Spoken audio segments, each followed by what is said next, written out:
2020년 12월 30일 수요 새벽 예배 신앙 고백하심으로 하나님께 나아갑니다. 나는 전능하신 아버지 하나님 천지의 창조주를 믿습니다. 나는 그의 유일하신 아들 우리 주 예수 그리스도를 믿습니다. 그는 성령으로 잉태되어 동정녀 마리아에게서 나시고 본디오 빌라도에게 고난을 받아 십자가에 못 박혀 죽으시고 장사된 지 사흘 만에 죽은 자 가운데서 다시 살아나셨으며 하늘에 오르시어 전능하신 아버지 하나님 우편에 앉아 계시다가 거기로부터 살아있는 자와 죽은 자를 심판하러 오십니다. 나는 성령을 믿으며 거룩한 공교회와 성도의 교제와 죄를 용서받는 것과 몸의 부활과 영생을 믿습니다. 아멘. 다 함께 찬송가 484장을 부르시겠습니다.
오늘 우리가 함께 나눌 하나님의 말씀은 시편 43편 1절에서 5절까지의 말씀입니다.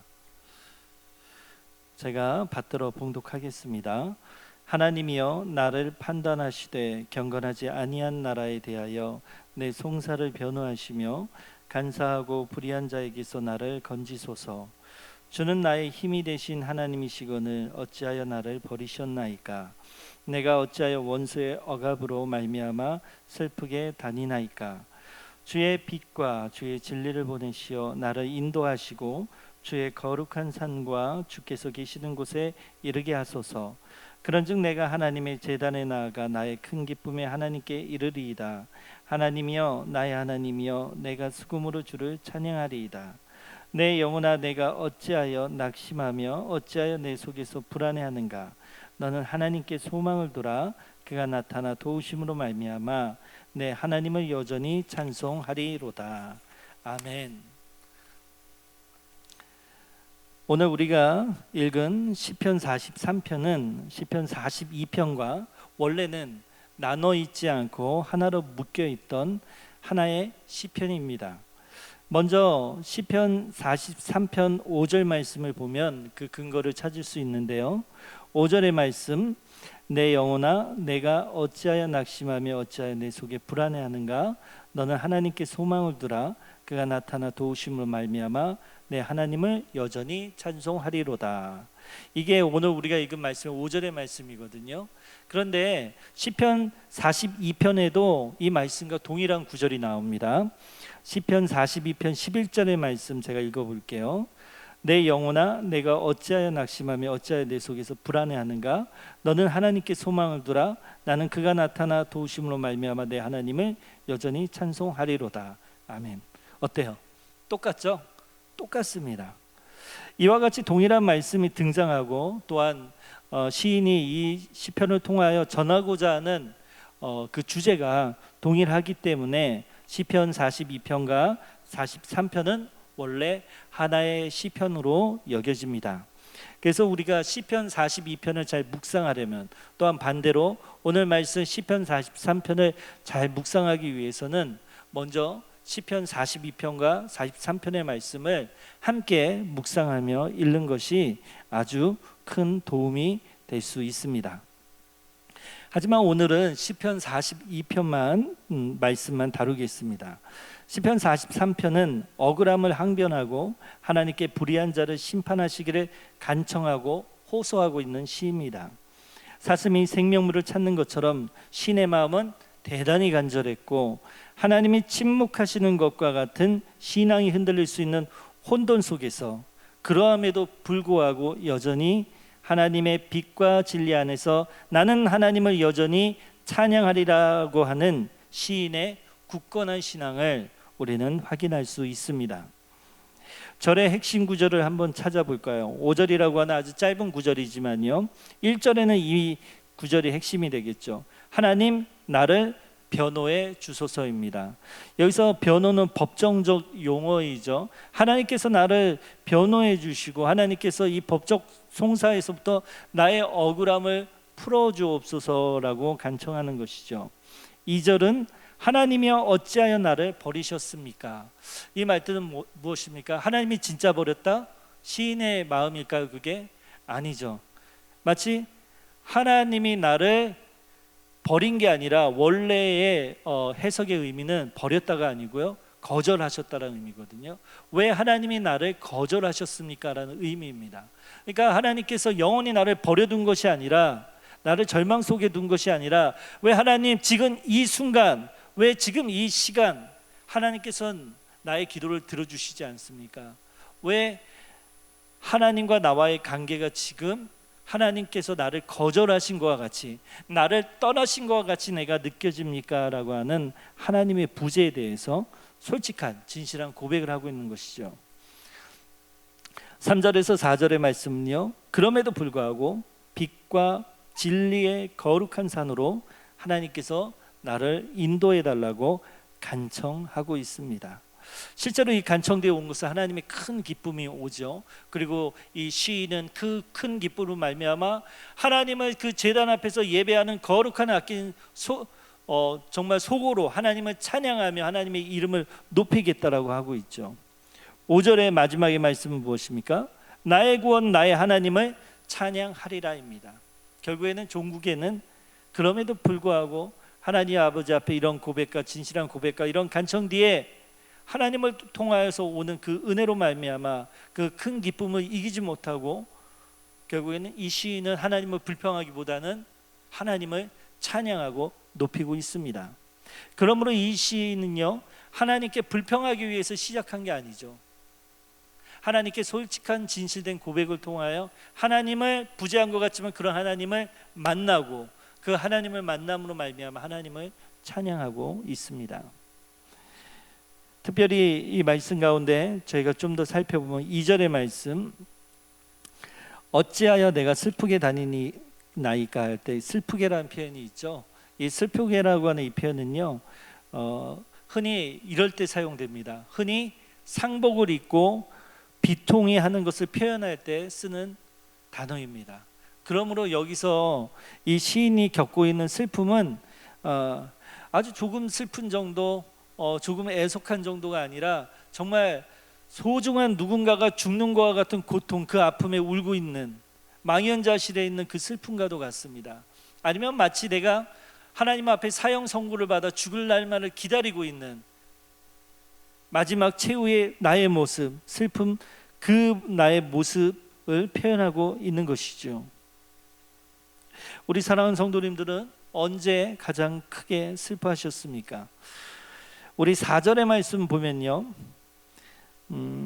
큰 기쁨이라고 하는 표현이 나오죠. 또 이 큰 기쁨은요, 작은 기쁨, 큰 기쁨, 뭐 단순히 이게 아니라 기쁨의 아주 최상급의 표현입니다. 성경에서 표현할 수 있는 가장 최상의 기쁨, 그 기쁨을 우리 성경에서 번역을 할 때 큰 기쁨으로 표현하고 있습니다. 감당할 수 없는, 하나님만이 주실 수 있는, 인간이 잠깐 누릴 수 있는 유의와 같은 기쁨이 아니라 그 영원한 기쁨을 이야기하고 있는 것입니다.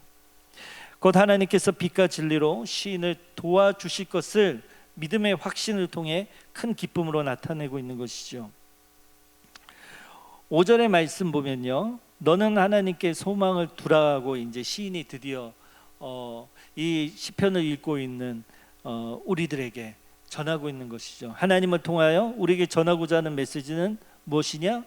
그러므로 너는 슬프고 비통하고 좌절하고 하나님이 침묵하는 것 같고 어려움과 고난에 처해 있을 바로 그때에 너희가 할 것은 바로 하나님께 소망을 두라는 것입니다. 그런데 이 하나님께 소망을 두라는 게 무슨 의미일까요? 하나님께 소망을 두라, 이게 좋은 표현인지는 알겠지만 이게 직접적으로 나에게 와 닿는 표현인지 한번 생각해 보면 좋겠습니다. 너는 하나님께 소망을 두라, 이걸 직역하면요, 하나님을 기다리라는 의미입니다. 뭐라고요? 하나님을 기다리라. 시는요, 혼돈과 어려움에 처해 있을 때 할 수 있는 최선의 것, 네가 할 수 있는 최선의 것은 하나님을 기다리라는 것이, 기다리는 것이라고 말하고 있는 것입니다. 곧 하나님께 소망을 두는 것은, 그리스도인이 하나님께 소망을 두는 삶은 곧 인내하며 하나님을 기다리는 삶입니다. 사랑하는 성도 여러분, 우리는 정말 역사상 경험하지 못해본, 우리 생에 정말 경험해 보지 못한 어려움을 각 개인뿐만 아니라 우리 민족 전체가, 세계 열방이 함께 겪고 있습니다.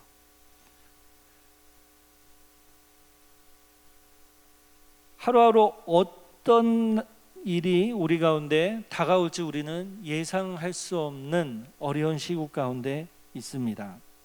그 가운데 우리 그리스도인의 우리의 모습은, 또한 우리의 교회는 어떠합니까? 많은 사람들이 생각하고 바라보기에 큰 타격을 받고 있는 가운데 있습니다. 우리 가운데 고통이 끊이지 않는 나날이, 그리고 이 고통이 해소될 것 같지 않은 불안감이 우리 가운데, 이 사회 가운데 여전합니다. 마치 시인이 겪었던 그러한 환경과 같이 고통과 고난, 우리가 겪고 있는 심정과 비슷하지 않을까 생각해 봅니다. 주변에서 마치 이런 시국에 신앙생활을 하는 것이, 하나님을 믿는 것이 도움이 되지 않는 것처럼 말하는 사람들도 있습니다. 더 나아가 인간의 연약함을 깨달아 하나님께 돌아가는 자보다 하나님은 계시지 않아라고 절망하는 사람들이 또한 많이 있습니다. 우리 교회의 교우 가운데 있어도 그 믿음이 연약한 성도님들은 교회를 차츰차츰 떠나고 있는 모습이 또한 보이지 않습니까? 이런 때에 우리의 신앙을 되돌아보아야 합니다. 나는 어떠한지, 또한 우리 믿음의 공동체의 신앙은 어떠한지 우리는 살펴보아야 합니다. 우리는 오늘 시편 43편, 42편에 이어 이 시인의 저자가 우리에게 이야기하는 하나님께 소망을 두라라고 하는 이 말씀을 우리 마음에 새겨야 합니다. 우리의 마음에 하나님께 소망을 두고 바로 이 대림절 기간 예수님의 다시 오심을 재림을 기다려야 합니다. 우리는 그렇게 부르심을 받은 자들입니다. 우리는 이 땅에서 영원히 살 것처럼 하나님께서 우리를 부르시지 않으셨습니다. 우리는 예수님을 만나 우리는 깨달아 알게 됐죠. 우리 믿음의 선배들과 같이 알게 됐습니다. 지금 바로 종국의 시대, 종말의 시대를 살아가고 있습니다. 때와 시기는 하나님만 아시죠. 하지만 하나님께서는 예수님을 통하여 우리에게 가르쳐 주셨습니다. 예수님은 우리의 신랑 되시고 우리는 그분의 거룩하고 성결한 신부로 부름을 받았습니다. 이 세상이 점점 악해지고 이 세상이 점점 살아가기 어려워지는 것은 이상한 일이 아닙니다. 이미 성경에 많이 예언되어져 있는 말씀의 성취입니다. 주님이 언제 오실지 모르지만 우리는 이러한 때에 하나님께 소망을 두고 예수님의 재림을 기다려야 합니다. 하나님께 소망을 두고 기다려야 합니다. 그리고 예수님의 거룩하고 깨끗한 신부로서 우리가 등과 기름을 가지고 기다려야 합니다. 하나님께서 우리 가운데 이기지 못할 시험을 허락하지 않으셨습니다. 우리가 지금 어떤 상황에 있더라도, 어떤 공경에 개인이 처해 있을지라도, 우리의 민족이 어떤 어려움에 있을지라도 기도하는 자, 하나님께 소망을 두고 이 혼돈과 어려움 속에 하나님을 바라보고 찾는 자, 십자가 앞에 나아가는 자, 구원을 받습니다. 하나님께서 우리에게 구원을 허락하셔 우리에게 큰 기쁨을 허락하십니다. 이 말씀을 오늘 아멘으로 응답하며 하나님께 감사하며 이미 받은 것으로 여기며 승리를 선포하고 이 새벽에서부터 하나님 앞에 나아가는 우리 모든 성도님들이 되어지기를 축복합니다. 기도하겠습니다. 하나님, 혼돈과 고통이, 불확실성이, 누구도 예측할 수 없는 불안정함이 하나님 지속되고 있습니다. 우리의 개인적인 어려움과 고통도 있고, 또한 반대로 우리 민족 가운데서도 고통이 있고, 또한 세계 곳곳에서도 질병으로 인한 고통과 경제로 인한 타격으로 고통받는 많은 이들이 있습니다. 바로 이런 때 우리 그리스도인들을 지키고 보호하여 주소서. 예수 그리스도를 구주로 믿는 우리 그리스도인들을 보호하여 지켜주셔서 믿음으로 이 혼돈의 시기에 중심을 잡게 하시고 하나님께 소망을 두며 우리의 신분이 무엇인지를, 우리가 누구를 기다리고 있는 자인지를 깨달아 알아 예수님의 거룩한 신부요, 정말 하나님의 자녀로 주님의 다시 오심을 기다리며 승리하는 하루를 우리 가운데 허락하여 주옵소서. 예수님은 아직 영접하지 않는 많은 민족과 열방의 사람들을 긍휼히 여겨주셔서 주님이 오시기 전까지 오늘도 구원의 역사가 끊이지 않게 하여 주셔서 인간의 연약함을 깨달아 알아 하나님이 살아계심을 알아 주님께 나아옴으로 말미암아 구원의 선물을 받는 역사가 또한 오늘 하루 가운데도 우리 주변에, 또한 우리 민족 가운데, 열방 가운데, 우리의 기도 제목 가운데 기도하고 품는 자에게 그런 은혜가 하나님 있게 하여 주옵소서. 이 모든 말씀 예수 그리스도의 이름으로 기도합니다. 아멘. 주기도문으로 예배를 마칩니다. 하늘에 계신 우리 아버지, 아버지의 이름을 거룩하게 하시며 아버지의 나라가 오게 하시며 아버지의 뜻이 하늘에서와 같이 땅에서도 이루어지게 하소서. 오늘 우리에게 일용할 양식을 주시고 우리가 우리에게 잘못한 사람을 용서하여 준 것 같이 우리 죄를 용서하여 주시고 우리를 시험에 빠지지 않게 하시고 악에서 구하소서. 나라와 권능과 영광이 영원히 아버지의 것입니다. 아멘. 우리 특별히 우리 교회의 기도 제목 아시죠? 경매권에 관하여서 우리 교회뿐만 아니라 우리 교회와 함께 속해 있는 9개 교회 총 10개 교회가 이 경매로부터 자유로워질 수 있도록, 이 경매가 무산되어질 수 있도록 특별히 기도를 부탁을 드립니다. 우리 각자 삶의 자리에서 우리 주여 한번 외치며 우리 기도하며 나아갑니다. 주여. 하나님 아버지.